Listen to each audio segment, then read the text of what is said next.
Seja muito bem-vindo, pessoal, a mais um episódio do RotaCast.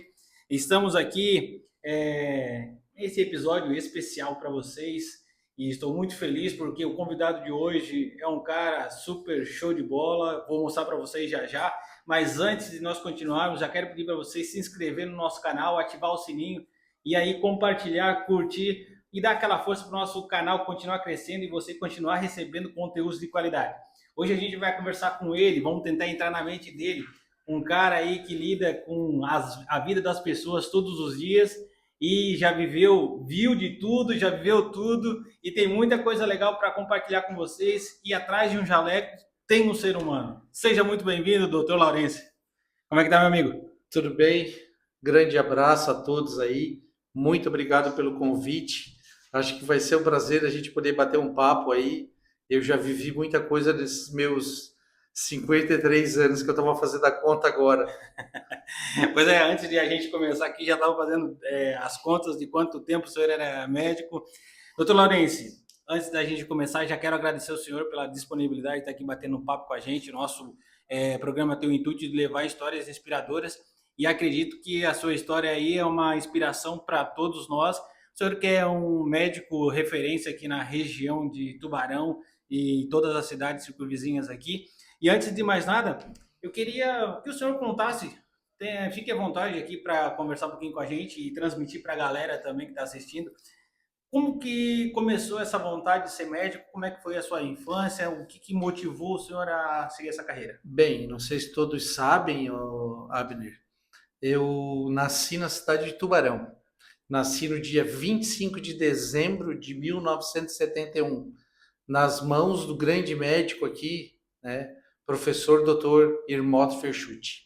Ali começa a minha história. Meus avós moravam em Capivari, vieram da cidade de Maracajá para se instalar em Capivari. Meu avô tinha um curtume de couro, e minha mãe morava aqui. Minha mãe foi aluna aqui do Colégio São José e se formou professora e foi dar aula lá na cidade de Curitibano, Santa Catarina, na Serra. Lá conheceu meu pai e nasci eu, no dia 25 de dezembro de 1971, aqui no Hospital Nossa Senhora da Conceição. Dia 25 de dezembro? 25, dia do Natal. Bom, de lá para cá, tive uma infância normal, tenho 3 irmãos, convivência normal, e aos 13 anos, minha família resolveu montar uma farmácia, quando eu tinha 13 anos.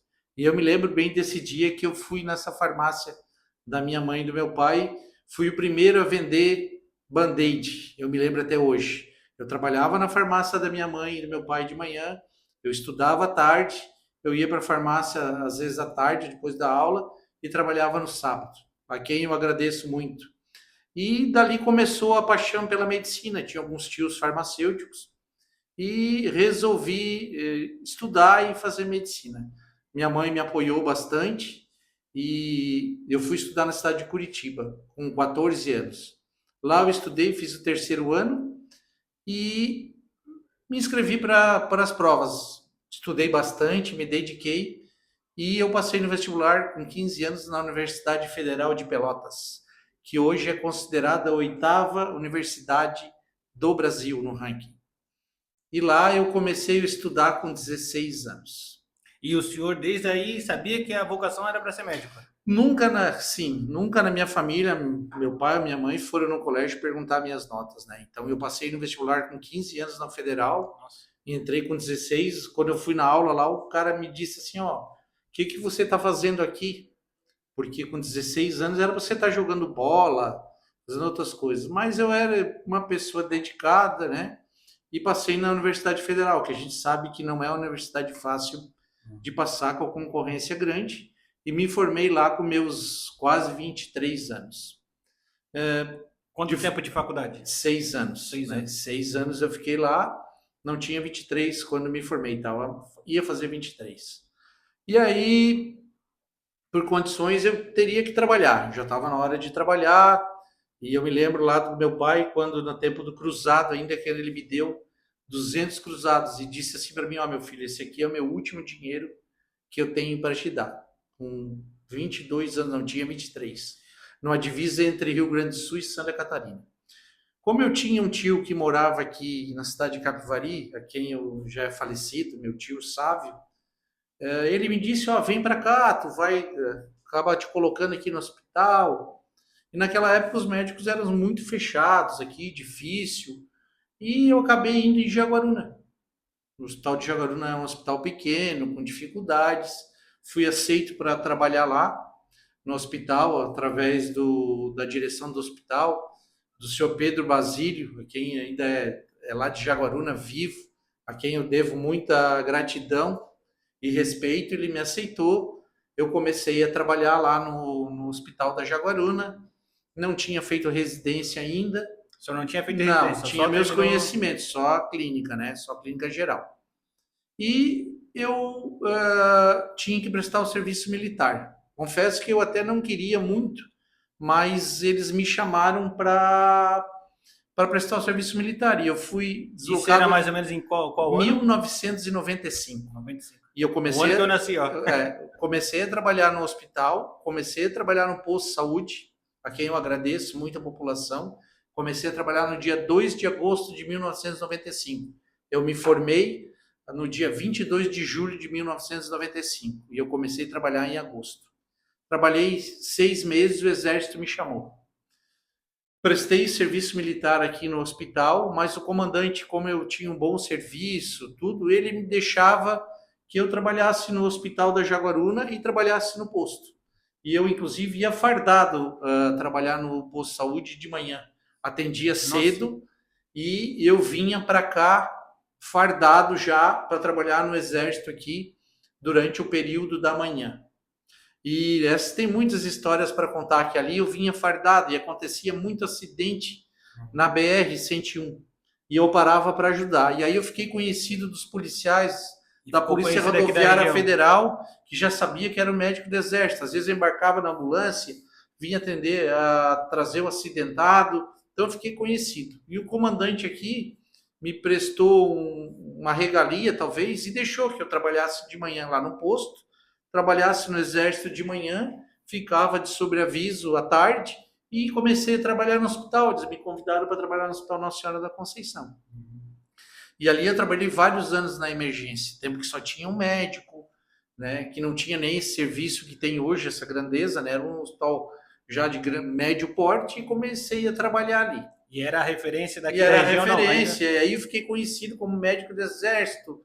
Às vezes eu estava indo, eu morava em Jaguaruna naquela época. Ah, o senhor chegou a morar em Jaguaruna? Morei em Jaguaruna, morava lá. E eu ia de tarde e vinha de manhã. Se tivesse acidente à tarde, eu também parava para ajudar. E aí fiquei conhecido ali.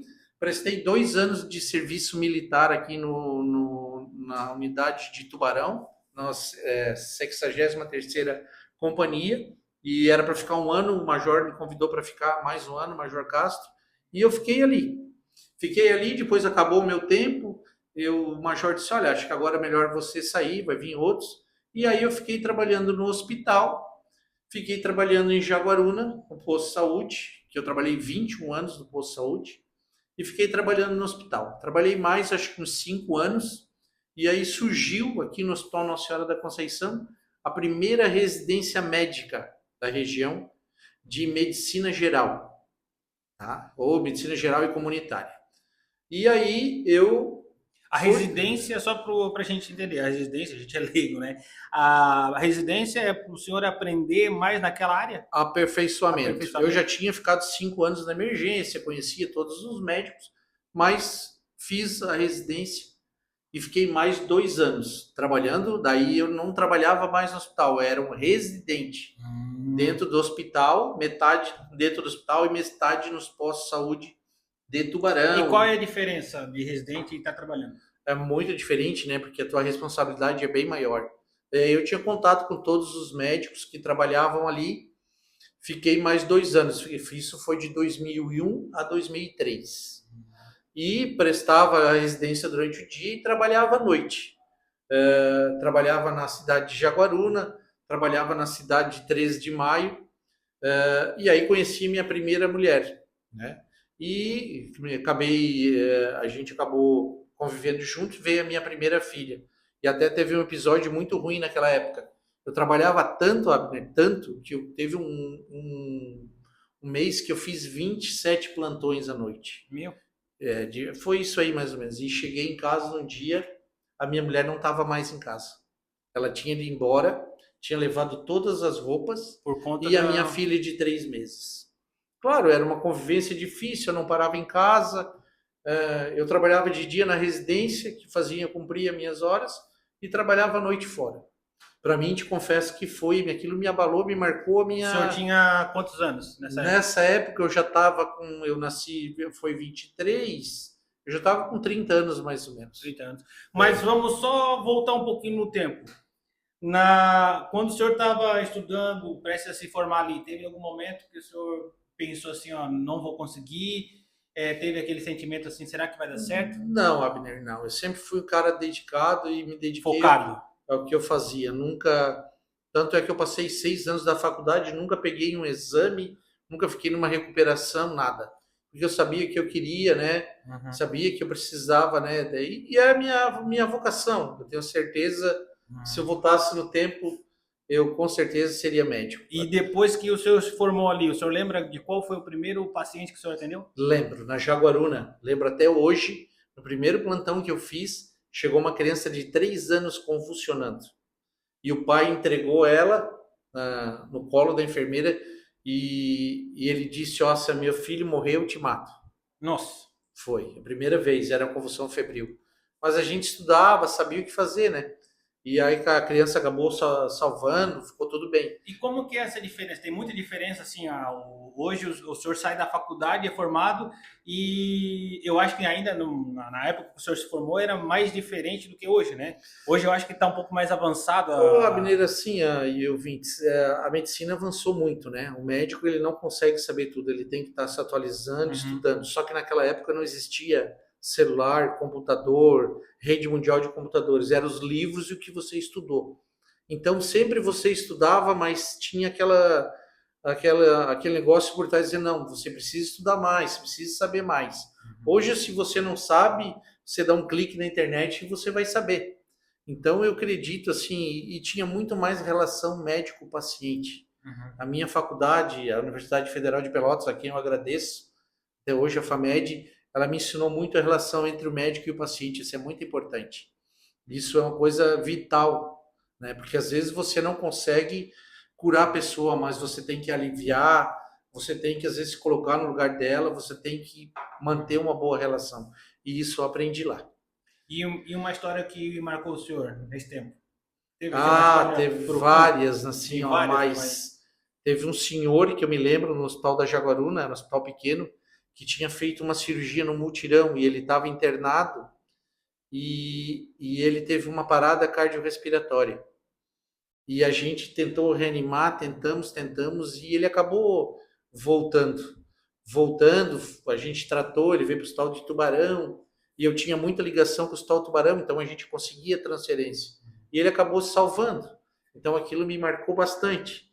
Mas sim, são histórias, né? Até hoje você recebe, olha, doutor, hoje eu recebi um paciente que a gente fez um diagnóstico de um câncer de tireoide numa consulta de rotina. Então, aparece, aquilo ali deixa a gente satisfeito. E como que o senhor lida, assim, com o peso de tomar essas decisões que pode influenciar, pode não, influenciar diretamente na vida Abner, assim, ó, a gente tem que se concentrar muito, saber o que está fazendo, né? Que às vezes faltam hoje, às vezes, para o pessoal mais novo, né? Aquela responsabilidade. Aquilo ali não é um motor, não é nada, aquilo ali é uma vida. Se você errar, tem uma pessoa que gosta daquela pessoa, que vai sentir falta, então você não pode, né? Você tem que sempre fazer o melhor. Então tá que tá concentrado e focado naquilo ali. E como o senhor lida com as perdas? O senhor já teve muitas eu perdas? Assim, ó, confesso que eu sou um cara ruim de perda. É? Sou. Eu lido muito mal com perda.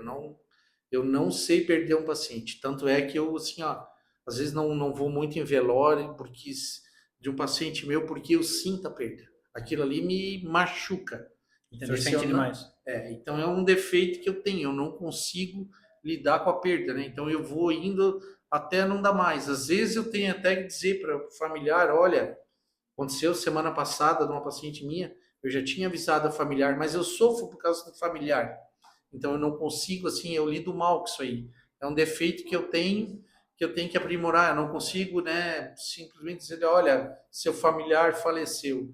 Eu acho que o médico ele tem que tentar de todas as formas, né? E quando ele não conseguir curar, ele tem que aliviar.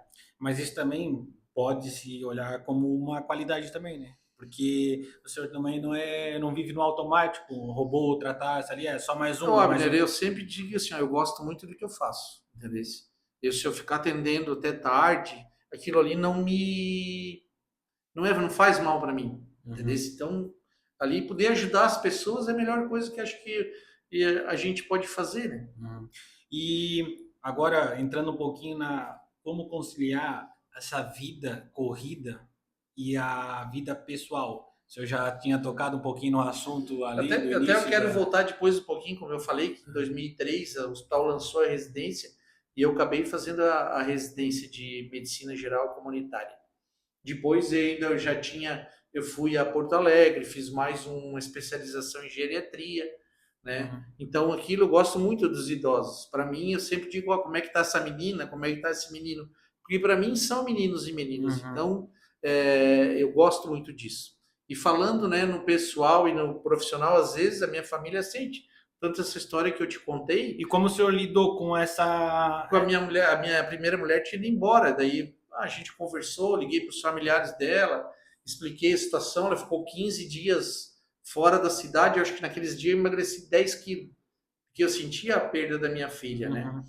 Depois ela voltou, a gente conviveu mais um tempo, ficamos casados mais 12 anos e depois por Mas condições a teve. gente acabou se separando. Mas Mas eu influenciou acho muito que isso essa aí correria? influenciou, com certeza. Tanto é que a minha esposa agora, ela trabalha na área da saúde, ela é enfermeira. Aqui eu desejo um abraço, um beijo lá para ela, para minha filha, para Maria Antônia. Aline, queremos você aqui, hein? E assim, o Abner, não é fácil, né? Porque muitas vezes você está ausente. Às vezes eu não consigo na homenagem do Dia dos Pais, do Dia das Mães, na marcha. Eu sempre procuro explicar para minha filha, olha, eu estou trabalhando, eu estou assim, estou fazendo isso, mas é ruim. O que eu faço hoje? Eu parei de trabalhar finais de semana e à noite. Eu sempre chego um pouco mais tarde, à noite, 8, 9 horas, mas eu sempre procuro, né? Eu não sou um cara de estar saindo. Uhum. Tu não vai me ver raramente, tu não vai me ver num bar, tu não vai me ver numa festa. Por quê?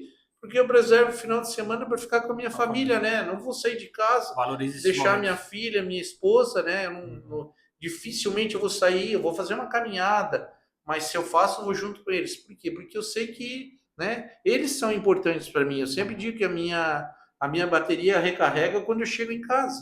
Quando eu vejo a minha filha, quando eu vejo a minha esposa, quando eu vejo meu cachorrinho lá, a Melzinha, o gato, o Thor, aquilo ali é que me recarrega a energia. Às vezes falo com a minha mãe, E né? principalmente o senhor que vive todos os dias uma montanha russa de emoção, né? Às Eu vou te vezes. dizer, Abner, assim, que eu já vivi muito mais. Tempo que eu trabalhava na emergência, e eram pacientes muito mais graves. Não que na provida, no dia a dia, no consultório, não seja, mas eu já lidei com gente muito grave. Gente que a gente perdeu, acidentado, eu vi muita coisa. 30 anos de medicina que tenho de formado hoje, que vai fazer dia 22 de julho agora, você consegue ver muita coisa. E assim, eu vi o que deve ser bem feito e o que não se deve fazer. Não comigo, mas já vi outras coisas acontecer. Então eu sei que eu tenho que fazer bem feito, eu tenho que acolher aquela pessoa, eu tenho que ajudar, eu tenho que tentar dar o máximo de mim, é sempre que eu digo. Eu vou tentar investigar, descobrir a doença, né?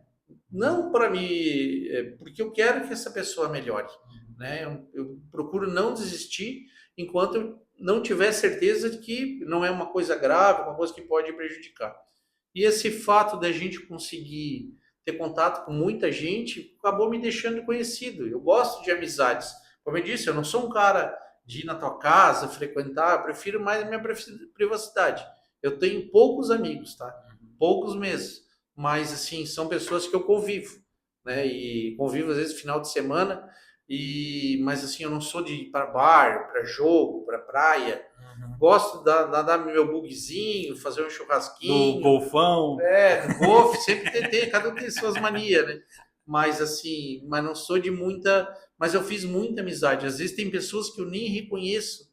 E a pessoa chega lá, o senhor tratou da minha mãe, tratou do meu pai, né? Então isso trouxe, né? Eu acabei atendendo em Jaguaruna, trabalhei na cidade de Sangão, no posto, e agora hoje eu tenho um consultório lá na cidade de Jaguaruna, de Morro Grande, no Sangão.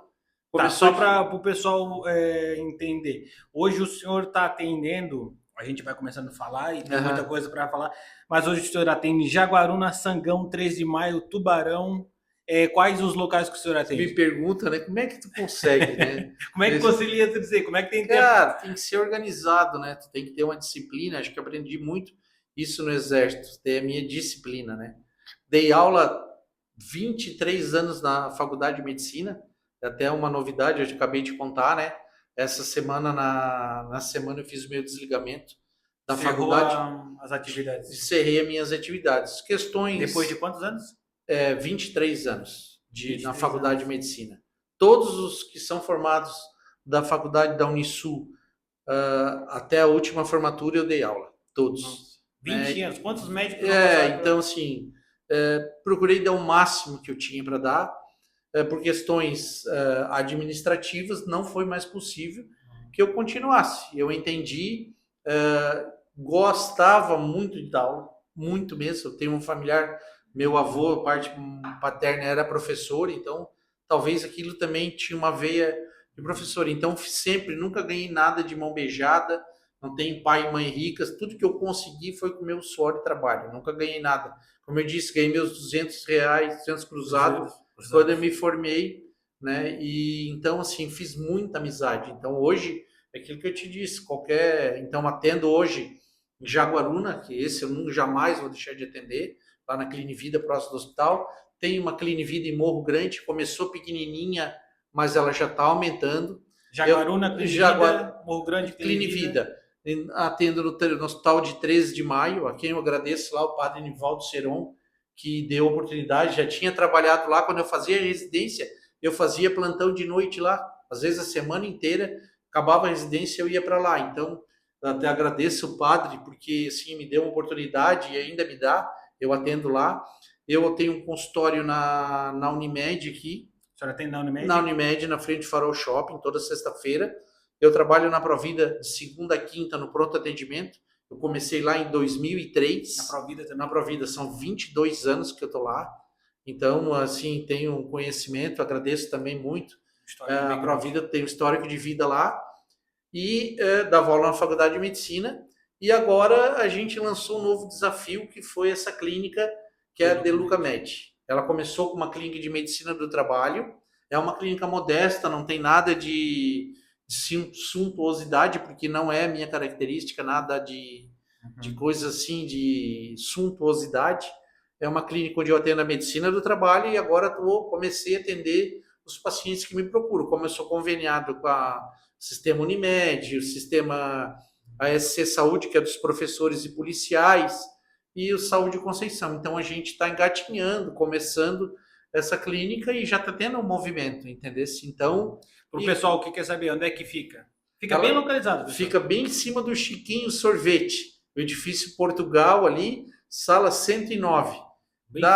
Bem fácil de acessar. Subiu a escada, já vai dar de frente. Todo dia de manhã, geralmente entre 10 e 10 e meia, depois eu vou para a Provida, fico até as 4, da segunda a quinta, e depois eu vou ao Morro Grande, Jaguaruna, 13 de maio, e também eu sou o responsável médico pelo hospital da parte de medicina do trabalho, do Hospital Unimed e da sede aqui de todas as sucursais da Unimed da região.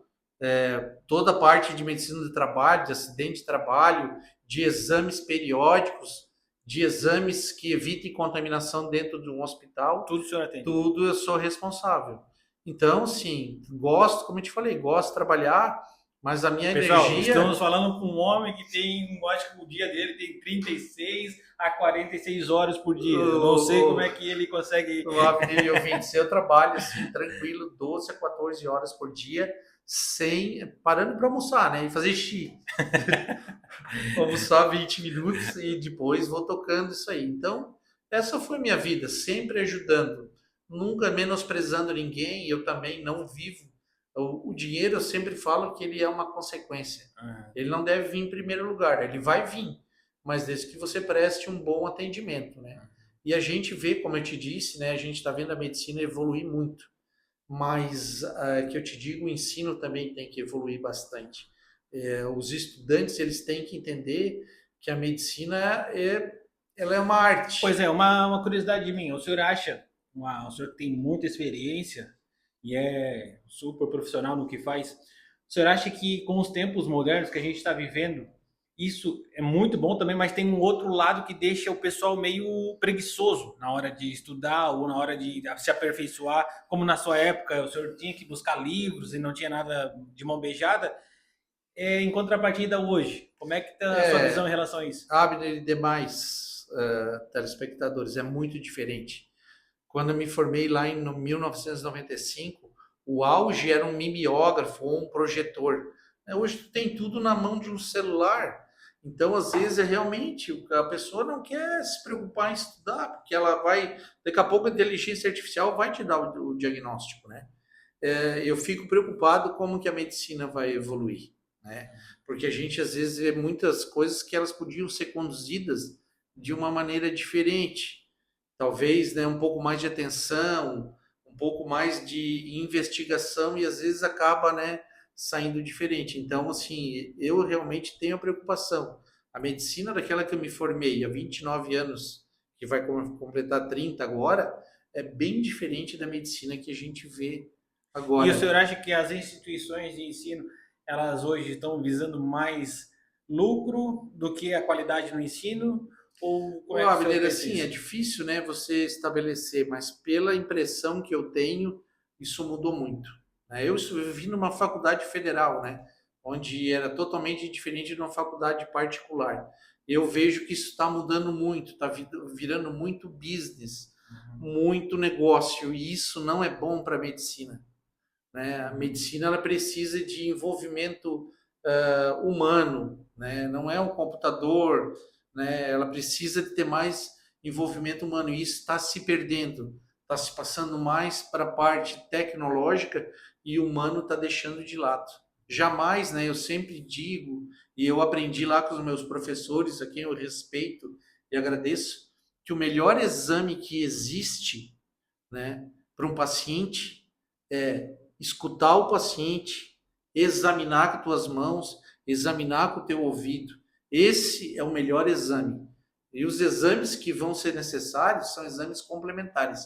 Mas tocar no paciente, examinar, né? E a gente vê que isso às vezes não é levado muito para esse pessoal que está se formando. Às vezes eu digo que o aluno ele não tem a dimensão de onde ele, depois que ele vai ter essa dimensão, só depois que ele começa a atender sozinho, aí ele vai ter a dimensão do que é a medicina, do que é examinar um paciente, do que é conduzir uma doença, do que é sofrer com o paciente, às vezes, que às vezes você Se não colocar no consegue. lugar, né? Então, assim, essa característica humana da medicina, ela está mudando muito, está virando muito negócio. Eu não vim de uma faculdade que era negócio, né? E hoje você está vendo que está mudando muito isso aí. A característica do aluno é diferente, a dificuldade para ele entrar numa universidade é diferente.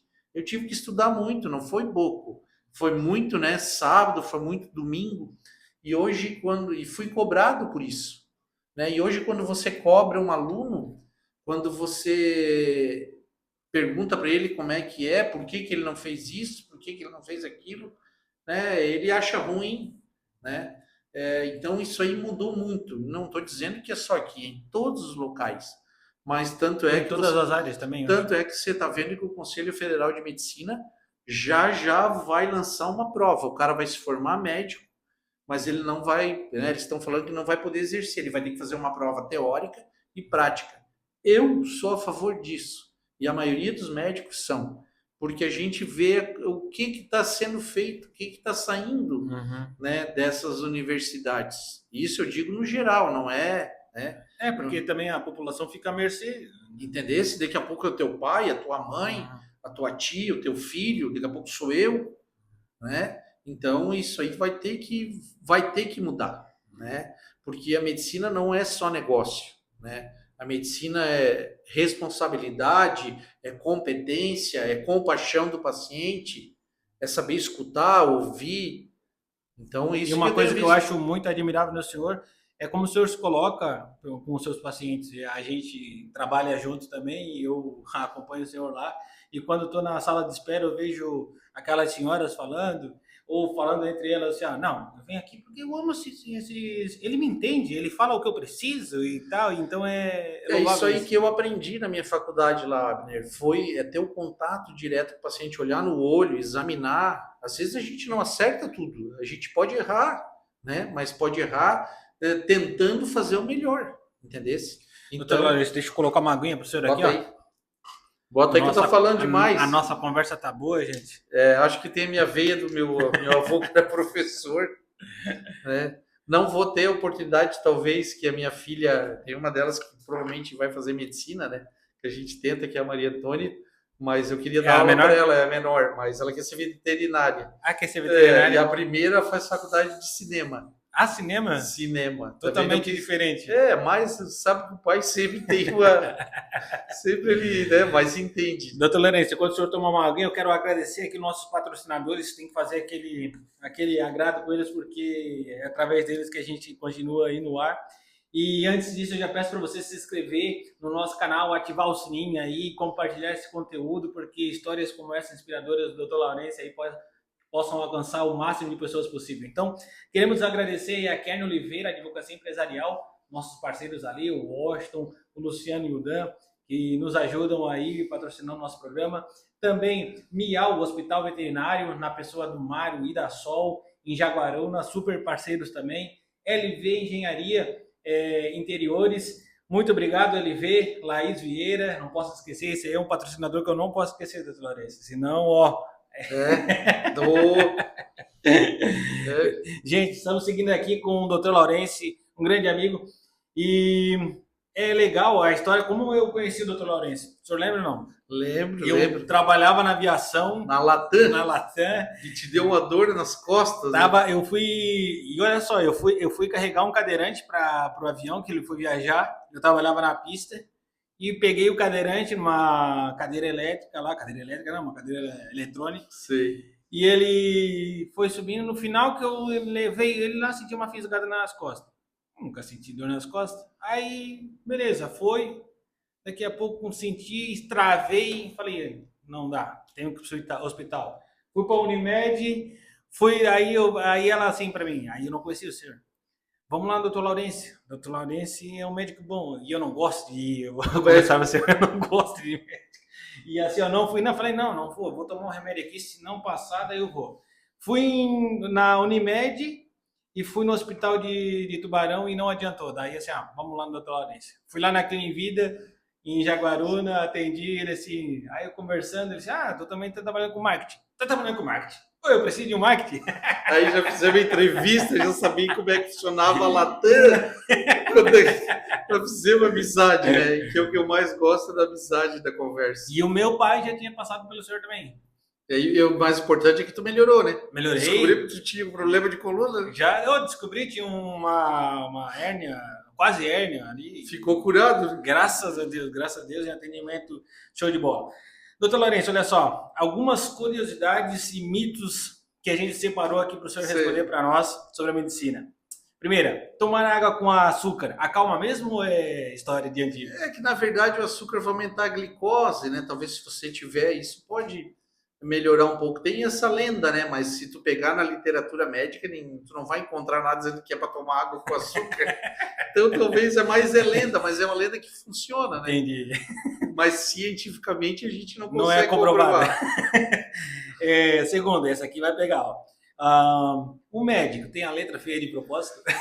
Cara, assim, ó, eu procuro escrever até letra de forma, né? É que, na verdade, naquela época, a gente escrevia muito, porque não tinha gravador, não tinha celular, então tu anotava o que tu podia, né? Às vezes tinha aquela colega que tinha um caderno bonito, né?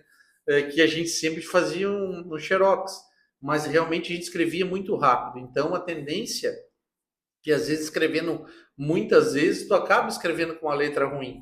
Hoje, o que a gente determina? Que eu procuro fazer no consultório, já tudo no computador, fica mais bonito o aspecto, né? E o risco de troca é muito grande, né? Eu já vi confusão com remédio que só por causa acabou no hospital. né? Porque tomou o remédio errado, venderam o remédio errado e acabou tomando errado. Não é culpa do farmacêutico nem do paciente. Foi um médico que tinha uma letra difícil, né? Ilegível. Então, assim, mas a gente escrevia muito rápido, né? Vamos lá. Dormir menos de 6 horas faz mal mesmo? Assim, ó, uma lenda que a gente sempre diz é o seguinte: os pacientes idosos, né? Quanto mais se vive, menos se dorme. Então a tendência é que a gente comece a dormir menos. O ideal é que você durma pelo menos 8 horas por dia. Eu te confesso que é difícil conseguir isso, mas o ideal é que durma 8 horas por dia. 8 horas por dia. 8 horas por dia. E os pacientes idosos, eles vão dormir com maior dificuldade, né? Eles vão dormir menos. Quanto mais ele viver, menos ele vai dormir. Por isso, hoje que tem uma gama de remédios para induzir o sono que a gente vê que é muito grande a indústria farmacêutica. E dá para confiar no Google para diagnóstico? Cara, é complicado, né? Assim, claro que você pode utilizar para ter uma noção, mas se tratar pelo Google é complicado, né? Tem Jaguaruna, pegando um gancho aqui, tá sendo inovador lá. O senhor já ouviu falar da telemedicina? Sim, sim. Tenho algumas restrições à telemedicina. Porque, assim, eu te digo, assim, que na telemedicina tu vai conseguir escutar o paciente, mas tu não consegue examinar. E eu acho arriscado, né, utilizar só a telemedicina para tratar um paciente. Talvez para medicar para uma febre, para um vômito, mas fazer um tratamento por telemedicina, eu acho arriscado. Acho arriscado. Para obter uma receita, tudo bem, mas examinar uma dor abdominal, um paciente com uma falta de ar, um paciente com uma palpitação, é um risco muito grande. Eu não tenho experiência com telemedicina, mas eu te diria que eu acho pouco não, bastante arriscado. Eu não me envolvi em telemedicina por enquanto, mas eu acho que é muito arriscado sem você poder examinar o paciente. Por isso que eu te digo que um computador ele suplantar o serviço de um médico vai ser muito difícil, né? Tem algumas coisas que ele vai conseguir, mas outras não. Examinar um paciente, pensar, ele pode dar as hipóteses diagnósticas, mas ele tem que escutar o coração, ele tem que auscultar o pulmão, tem que examinar o abdômen. Então, isso nunca pode ser substituído. Não, eu não vejo, né? Pelo menos vou fazer 30 anos de formado, talvez um dia um celular consiga fazer isso, mas, né, tem inteligência artificial, mas eu não jogaria todas as minhas fichas na telemedicina. É um bom serviço, funciona em alguns casos, sim, mas não generalizar. Eu acho que isso aí serve um pouco para destravar um pouco as filas, né? Sim, sim, sim, mas não para ser usado pela população direto, né? Falando em fila, o senhor acha que o nosso sistema de saúde brasileiro ele está apto para atender toda a população? Não, com certeza não. Ele é um modelo copiado, né, da Inglaterra, um país que tem muito dinheiro, onde as coisas funcionam, né? Então hoje a gente vê um sistema bom. No papel o SUS é um excelente sistema de saúde, mas na prática eu não acredito. Tem muitas deficiências. Tem muita coisa boa, tem muita coisa que funciona muito bem, mas tem muita coisa que precisa melhorar, desde a estrutura física, de equipamentos, de material humano, precisa melhorar. Que eu sempre digo, né? Um médico bem formado, um médico que tem uma capacidade de resolutiva, ele resolve muita coisa ali no posto. Né? Não adianta ser um médico que fica encaminhando para isso, para aquilo. Entendeu? Então a medicina precisa evoluir. E eu não vejo nesse sentido uma valorização dos profissionais que fazem isso, né? Isso eu estou falando desde a pessoa que é responsável pela higienização até o médico, né? Que isso é uma equipe multidisciplinar. Todos que estão envolvidos nessa área. Então precisa de bons profissionais. E a gente não vê, a gente vê uma rotatividade muito grande, fulano está aqui, ciclano está ali, e daqui a pouco ciclano não está, se perdeu aquele conhecimento. Tem bons exemplos, eu conheço vários. Tem um colega meu, que é o Dr. Kleber da Roça, que eu mando um abraço, que é um excelente médico, trabalha na unidade de saúde da família aqui em Tubarão, que é um cara excepcional. Por quê? Porque ele está fixado lá há mais de 20 anos, conhece os pacientes, tem uma resolutividade muito boa, mas porque é um cara que ele está lá, entendeu? Uhum. Isso que eu vejo que não acontece, né? É muita rotatividade, turnover, vai e volta, é muito grande. Uhum. Ô, doutor Laurence, e uma pergunta que alguns médicos correm.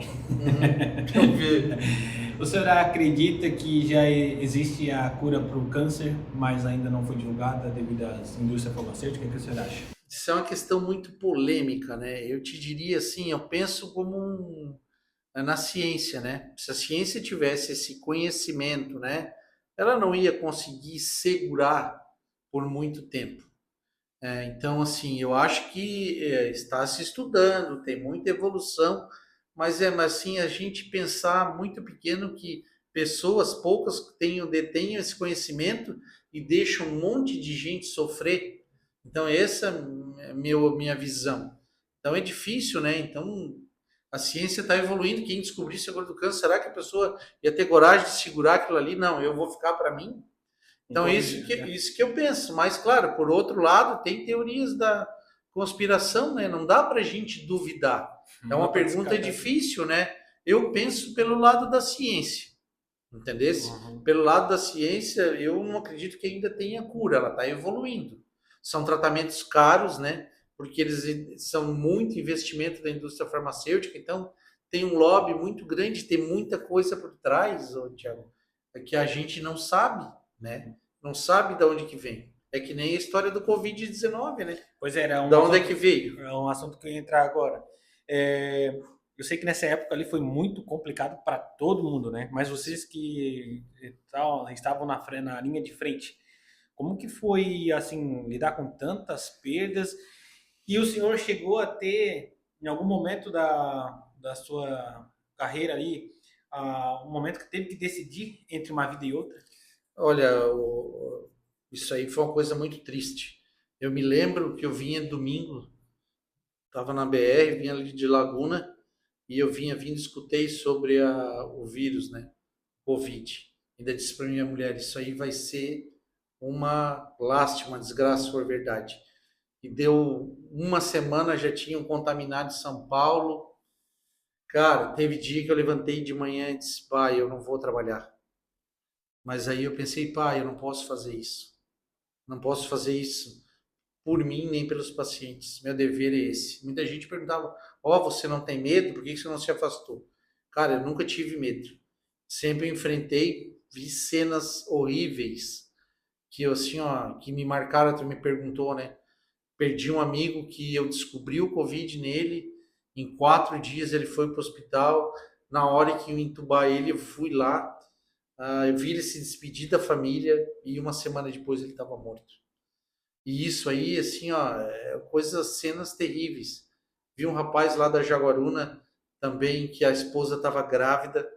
Esse rapaz faleceu em uma semana. Então, assim, aquilo foi, para mim, terrível. E aí culminou que eu tive Covid. Eu fui no hospital, peguei. Eu fui no hospital ver uma paciente lá que me pediram e eu acho que eu me contaminei lá. Ela estava grávida, ela se salvou. Cara, eu dificilmente faço febre. Fiz febre no sábado, fiz o teste no outro dia e eu tava com Covid. E eu fui piorando, piorando, e eu vi que eu tava ruim. Eu vi que eu tava ruim, que tava piorando o pulmão. Eu tive 60% do pulmão comprometido. Me afastei, vi minha tomografia piorando, entendeu? Né? E daí tu te sente desesperado. A morte é... Tu pensar que vai morrer não é fácil. E aí, apoio do meu irmão, que é médico cardiologista, alguns conhecidos, vai daqui, vai dali. Sei que eu fiquei enrolado 30 dias com o Covid, até me curar bem. Fiz todas as complicações que podia ter. Médico não é fácil, né? Mas acabei me salvando. Mas assim, teve dias que eu estava em casa e não queria apavorar minha mulher, e a minha saturação caindo, eu tinha que tomar banho agarrado, e eu não queria dizer para ela, e ela vendo, e o cara emagrecendo, e ela nervosa, e assim, eu disse, cara, o que, que vai acontecer comigo? Tanto é que eu, né, eu disse, liguei para o banco, transferi minha conta conjunta com ela, que eu não tinha, porque eu pensei, cara, se eu morrer, ela vai ficar de perna pro ar. E eu senti a morte. Pior coisa, É né? chegar nesse momento. Eu vi o dia que eu fiz a última tomografia, o cara disse, ó, tá 60% do teu pulmão comprometido. E eu me escutava e eu via que eu tava ruim, né? E aí, pô, o que que eu vou fazer? Vai daqui, vai dali, e acabei melhorando. E eu vi muita gente, atendi muita gente na Provida com Covid, gente na Jaguaruna, e assim, cara, e eu vi, teve paciente que eu atendi 10 vezes, que eu vi o cara todo dia, examinava, que mandava voltar. São vários casos, tenho listado aí, não vou falar nome aqui, mas as pessoas que escutar o podcast vão lembrar. O auge foi o dia que eu atendi um sacerdote aqui dois, eu atendi. Um mandei para o hospital, de seguida ele foi entubado, ficou vários dias, se salvou, e o último conhecido aqui, que ele estava com Covid, e eu disse, olha, padre, nós vamos ter que internar o senhor, porque a sua doença aumentou e nós vamos ter que internar. E daí, cara, eu olhei o olho dele lacrimejando. Daí eu disse, botei a mão no ombro da mão esquerda e disse, padre, o senhor perdeu a fé? Dele disse, não. Eu disse, não, padre, nós vamos, só vai sair dessa aí. E ele foi pro hospital e saiu, um cara muito conhecido. E assim, ó, e eu temia pela vida dele. E assim, eu vi muita coisa, teve colega internado meu, médico, que eu fui ver no hospital. É porque era uma coisa muito rápida, né? Dava Uma dia, na doença, uma semana que vem já doença morria. perfeita, que você tinha que se afastar da pessoa, alta transmissibilidade, às vezes podia não dar sintoma e matava rápido. Quanta gente morreu por causa disso aí? Né? Tem muita gente cética com relação à vacina. Nem vou entrar nisso aí, porque senão dá uma polêmica. Eu tenho a minha impressão, respeito a dos outros. Mas, assim, eu vi muita gente morrer, cara. Muita gente, muita família destruída. Ajudei muita gente. Graças a Deus, ao homem lá de cima que me protege. E a gente pôde ajudar muita gente, mas eu vi muita gente morrer. Muita tristeza. O meu pai, ele pegou a gripe e assim também. Aí ele também é negado para ir ao hospital. Ele morava em Criciúma na época. Eu falei, não, eu fui lá, morava em Jaguaruna, peguei ele e viemos para Jaguaruna. Aí foi questão rápida, assim. A gente atendeu ali na triagem, né, que tinha. Eles falaram, já vai em Tubarão, faz o raio-x, quero ver o pulmão e volta. A gente veio aqui em Tubarão, fez o raio-x e a respiração estava normal, assim. Daqui a pouco piorou. Só que ele estava com um problema na respiração, na voz. Quando a gente voltou, ele disse, não vou passar no hospital, vamos para casa. Eu falei, não, vamos. Eu peguei o carro, passei. Quando o médico viu o raio-x, estava com 80% do pulmão tomado. Aí ele pegou e foi para casa. O médico, daí ele saiu e fugiu do hospital. Fugiu do hospital. Aí a enfermeira saiu correndo e falou assim, não, chama ele logo. Aí o médico ligou para minha sogra e falou assim, só por favor, manda esse senhor voltar, porque ele não passa dessa noite. Assim, ó, e a gente, às vezes, pegava o exame da pessoa, cara, e via que a situação era grave, mas tu via aquele desespero no olhar da pessoa, do familiar, às vezes tu não chegava a falar tudo, olha, vamos fazer assim, assado, o senhor volta aqui amanhã, mas, cara, tu ficava com o dedo cruzado, não, cara, essa pessoa vai ter que melhorar, vai ter que, né? Eu tive passagens, a última passagem mais grave da minha família, por exemplo, foi a minha cunhada com o meu sobrinho, esposo do meu irmão, que estava internado no hospital do interior e estava com 80% do pulmão comprometido. Meu irmão contratou um avião, uma UTI móvel e desembarcou aqui no hospital do aeroporto da Jaguaruna. Ela tinha 42 anos. De lá aqui, chegou aqui, nós fizemos uma tomografia, foi entubada, ficou 7 dias entubada e se salvou. E foi um episódio que a gente passou. Então, assim, ó, vi muita coisa, vi muita história boa, mas vi muita história triste que me marca até hoje. Tem pessoas lá no Jaguaruna, não vou falar o nome, mas que eu conheço que, cara, tiveram a vida estraçalhada, né? Imagina, é uma coisa repentina. E agora tu vê, saiu uma reportagem ali que estão dizendo que o vírus não tem nada a ver com o morcego, né? Que ele escapou de um laboratório. Escapou? Dizem que o laboratório de virologia, não sei se é verdade, né? Tá no jornal, de Wuhan, da China, fica 100 metros do mercado onde apareceu o vírus. Eles acham que pode ter escapado. Então é muita coisa que, assim, a gente não é uma formiguinha, né, Uhum. perto do que, né, do conhecimento. Doutor Laurêncio, olha só, estamos encaminhando para a parte final aqui. E se o senhor pudesse voltar no tempo e falar com aquele jovem Laurêncio que começou lá na jornada, Ah, o que o senhor diria para ele hoje? cara, muita coisa. Eu diria, assim, que ele se aplicou bastante, que ele chegou, conquistou através do esforço dele, mas eu acho que eu tinha que ter me aplicado mais ainda. Foi pouco. Mas é que a gente sempre quer mais, né? Talvez eu teria que ter estudado mais ainda do que eu estudei, ter me dedicado mais. Não faria nada de diferente, né? Tenho minhas duas filhas, a Ana Laura e a Maria Antônia. Tenho uma esposa maravilhosa, que é a Aline, que, cara, sem ela, a minha vida não vai para frente. Ela é meu braço, minhas pernas, ela é pai e mãe, na maioria das vezes, porque às vezes eu tô fora trabalhando, né? E o senhor passou um episódio também com ela? Nossa, isso aí é. Eu posso contar? Pode, imagina. Com certeza, eu só primeiro queria agradecer ao meu anjo da guarda, né? Que acho que ele anda comigo aqui. São Lucas era médico, né? E a minha família tem o sobrenome de Luca. Então, cara, eu tenho, com certeza, tenho alguma força lá de cima que me ajuda. Isso aí, às vezes, a gente tem que agradecer.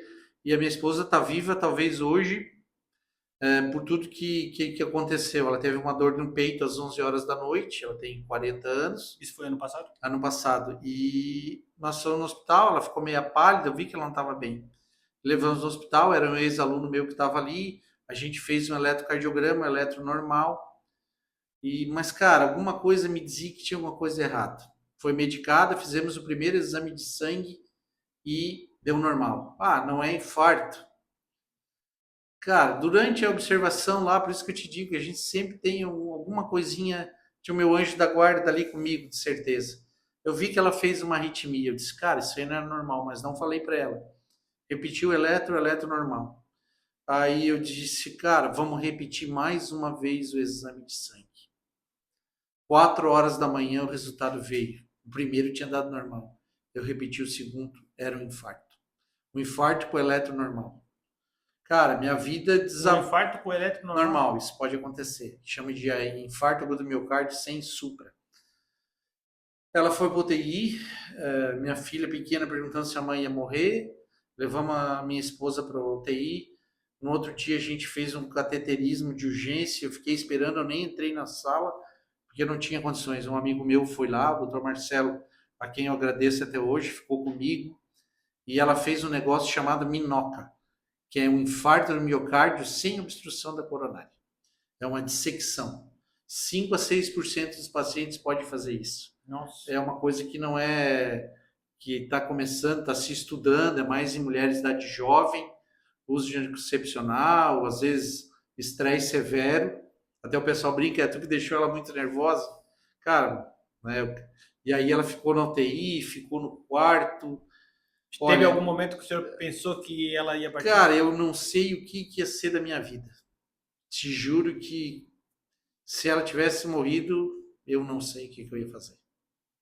Não sei, na hora eu perdi o chão. Eu disse, cara, por isso que eu te digo que sempre tu deve pensar em quem tu está atendendo, que aquela pessoa é importante para alguém, que tu tem que fazer o máximo possível. Porque eu me vi sem o chão, cara. Eu disse, cara, minha vida está acabada. Se a minha esposa morrer, eu não sei o que vai ser de mim. Né? Eu só pensava na minha filha. Eu disse, meu Deus, né? O que eu vou fazer da minha vida, cara? Não passava mais nada na cabeça. Tu não tem mais tranquilidade. Eu deixei até uns dias de trabalhar porque eu não tinha mais cabeça para nada. Não vem mais nada na tua cabeça. E ela ficou quanto tempo no hospital? Ficou no hospital uns 10 dias, 10 aí dias. repetiu os exames, tá bem agora. Mas, cara, é uma. E ela já tinha Não histórico? tinha histórico nenhum. O pai Nada. dela tem doença cardíaca, mas não alteração de coronária. Depois a gente vai estudar e ver que não é uma coisa comum. E talvez, cara, naquele dia, se a gente não tivesse repetido o segundo exame, o estrago ia ser maior. E depois na UTI, né? Vai para UTI, fica lá, e a tua filha perguntando, É né? uma Pai, a situação. minha mãe vai voltar para casa? E daí vem minha sogra para ajudar, mas não, cara, não tem, pode oferecer qualquer coisa, nada tá bom para ti. Pode ter certeza. Então, é isso que eu penso quando uma família tem alguém doente da família. Quando o senhor vai atender Não tem alguém, nada que, cara, um familiar, um esposa, cara, aquilo ali não vai, a vida da pessoa faz o redemoinho. e eu acho louvável isso do senhor, porque geralmente, não é que geralmente, mas é difícil ver, como é que eu posso dizer para o senhor? Não posso generalizar também, mas um lado espiritual e fé de médicos, né? Porque eles lidam tanto com Cara, ciência e. afeta, assim, ó, eu acredito muito na palavra de Deus, não sou um cara de ir na igreja todo dia, mas eu vou, né, eu faço, cumpro os mandamentos e procuro fazer o melhor possível. Uhum, Se você tiver fé em Deus ou fé em qualquer outra coisa, eu respeito, mas acho que a palavra de Deus, a igreja, tudo isso aí é muito importante. Você consegue, assim, melhorar. Eu tenho um pensamento positivo, às vezes, atendo uma pessoa, às vezes eu atendo, sei que é uma coisa grave, mas a gente começa, né? Pô, vai dar certo, vamos tentar, vai voltar aqui amanhã, eu uhum, reexamino, pô, tá melhor, vamos acompanhar, volta aqui de novo. É o que eu fazia no Covid, uhum, né? E assim, para mim era muito ruim quando eu dizia, pô, nós vamos ter que internar, chegou a hora de internar. Aquela pessoa, ela se sentia assim, pô, tô indo para uhum. As minhas horas você finais. minhas horas finais e assim, né? E teve muito médico aqui em Tubarão que são heróis, cara. Fizeram muita coisa, né? Trabalharam no Hospital Conceição, na Socimed, em qualquer local, deram a sua vida, né? Uhum. Muita gente perguntava, o senhor não tem medo? Diz, cara, medo não é uma coisa que está no meu dicionário. Eu não tenho medo. Isso que era desesperador, que quando para mim, para nós, principalmente quando falava em Tubá, eu falei assim, ah, não volta mais. E Tubá e Cara, então assim, a medicina ela está avançando muito, entendeu? Assim, então tem muito recurso. Eu entendo disso para um paciente. Eu disse, olha, ele disse, ó, doutor, mas eu estou tomando um monte de remédio. Eu disse, ô, seu fulano, mas se não fosse os remédios, né, talvez a sua situação seria diferente. Então nós temos que tirar uma palavra de conforto, de melhora, que tem um tratamento. Se fosse há 100 anos atrás, não teria. Como é que seria? Então é isso aí que a gente tem que pensar. doutor Lourenço, olha só, queria que o senhor, mais uma vez, agradecer pelo seu tempo, um tempo tão corrido. O senhor está compartilhando suas experiências de muito valia aí para nós e para todos os nossos ouvintes, seguidores e inscritos no nosso canal.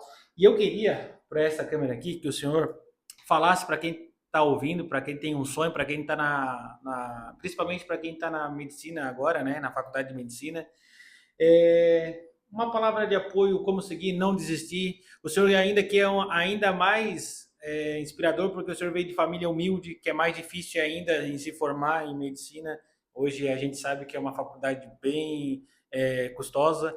Enfim, eu queria que o senhor falasse aí para os nossos seguidores uma palavra. Bem, gostaria primeiro de agradecer o convite. Olha, foi uma hora que passou rapidinho, Rápido, né? né? Tem muita história ainda, ficou muita coisa para trás. Eu acho que você nunca deve desistir do seu sonho, né? Se dedicar, dar o máximo de você para poder atingir aquele objetivo, né? Eu vou falar aqui para meus ex-alunos, que agora já posso dizer, É isso. depois de 23 anos, acho que fiz o máximo que eu podia, me dediquei ao máximo, procurei, não sabia tudo, muitas vezes tive que estudar, tive que compartilhar, mas acho assim que você não deve desistir do seu sonho. Tenha respeito pelos pacientes, tenha compaixão, utilize o máximo de conhecimento que você tiver, né? Se dedique ao paciente, examine, olhe no olho. Se você não sabe, mande voltar no outro dia, reexamine, converse com outro médico mais experiente, né? Porque aquela vida que está ali é a história da minha esposa, né? Se aquela pessoa perder, que levou aquele familiar para consultar, perder, talvez bagunce a vida toda dela, né? Uma vida não é um motor que você pode tirar uma peça. Então é isso que eu falo, né? Agradeço a meus familiares, né? Tudo que por todo esse empenho, né? Acho que, como a gente falou, né? Se pudesse voltar no tempo, não faria nada diferente. A minha vocação é essa, foi essa, e vamos lá ver até onde é que Deus vai querer que eu esteja por aí ajudando, né? E como eu falei, é seguir em frente, se dedicar às pessoas, né? Que isso aí, o dinheiro é consequência. Primeiro é a profissão, é a dedicação, responsabilidade e a fé. Show de bola. O Doutor mais Laurence. importante que eu digo é sempre Deus, né? Em primeiro lugar. É verdade, uma frase bem importante. Doutor Laurence, muito obrigado. Eu agradeço o senhor, parabenizo o senhor pelo seu exemplo, pelo seu profissionalismo, por essa empatia com as pessoas e sempre estar se colocando no lugar das pessoas e estar tentando resolver, buscar, investigar para realmente resolver o problema delas, tentar deixá-la com o máximo de saúde possível. E agradeço em nome da nossa cidade, nossa região aí, os seus serviços também, porque é de extrema importância que o senhor continue ajudando as pessoas em Jaguaruna, 3 de Maio, Sangão, aqui em Tubarão, em todos os lugares que o senhor atende. Muito obrigado e estamos juntos sempre. Agradeço, né? Meu coração tem um pedacinho em Jaguaruna, em Tubarão, em Sangão, Morro Grande, 13 de Maio. Essa, né? E o meu coração sempre está aí, tá marcado ali dentro. Pessoal, olha só, já peço para vocês seguirem também a página do Dr. Laurence, Laurence de Luca Dias. Ali você vai encontrar conteúdos muito importantes, ele dá dicas sobre saúde e também fala onde que você pode encontrar ele. E também a página da Deluca Med. Deluca Med aí, a clínica dele agora aqui em Tubarão, que atende a medicina do trabalho e também os pacientes agora de todos os planos, né, doutor Laurence? Sim, Unimed, Saúde, os professores policiais que às vezes têm dificuldade.